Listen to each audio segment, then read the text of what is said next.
শুনলে অবাক হবেন, জাহান্নামীরা অনেক লম্বা এবং যন্ত্রণাদায়ক শাস্তি ভোগ করার পর আল্লাহর কাছে 4টি জিনিস চাইবে, কিন্তু একটিও পূরণ হবে না। প্রথম আবদার, তারা বলবে, হে আল্লাহ, আমাদের এখান থেকে বের করে দিন, আমরা আর গুনাহ করব না। আল্লাহ পরিষ্কারভাবে বলে দেবেন, চুপ, আমার সাথে কথা বলো না। তখন তারা বুঝতে পারবে যে তারা আর কখনো এখান থেকে বের হতে পারবে না। দ্বিতীয় আবদার, তারা জাহান্নামের রক্ষক মালিককে বলবে, আমাদের জন্য আল্লাহর কাছে দোয়া করুন যেন তিনি আমাদের মৃত্যু দেন। মালিক সঙ্গে সঙ্গে উত্তর দেবেন না, 1000 বছর পর বলবেন, তোমরা এখানেই চিরকাল পড়ে থাকো। তৃতীয় আবদার, তারা শাস্তিদাতা ফেরেশতাদের বলবে, অন্তত একদিনের জন্য আমাদের শাস্তি হালকা করে দিন। ফেরেশতারা বলবেন, তোমাদের কাছে কি স্পষ্ট পথ নির্দেশ নিয়ে রাসূলেরা আসেননি? তারা বলবে, হ্যাঁ।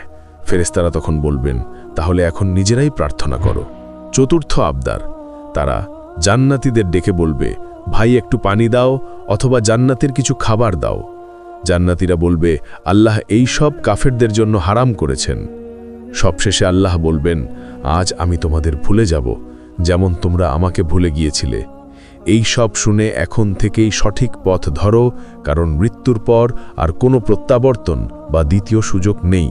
আল্লাহুম্মা কিনা আযাবাহ জাহান্নাম, হে আল্লাহ, আমাদেরকে জাহান্নামের শাস্তি থেকে রক্ষা করুন।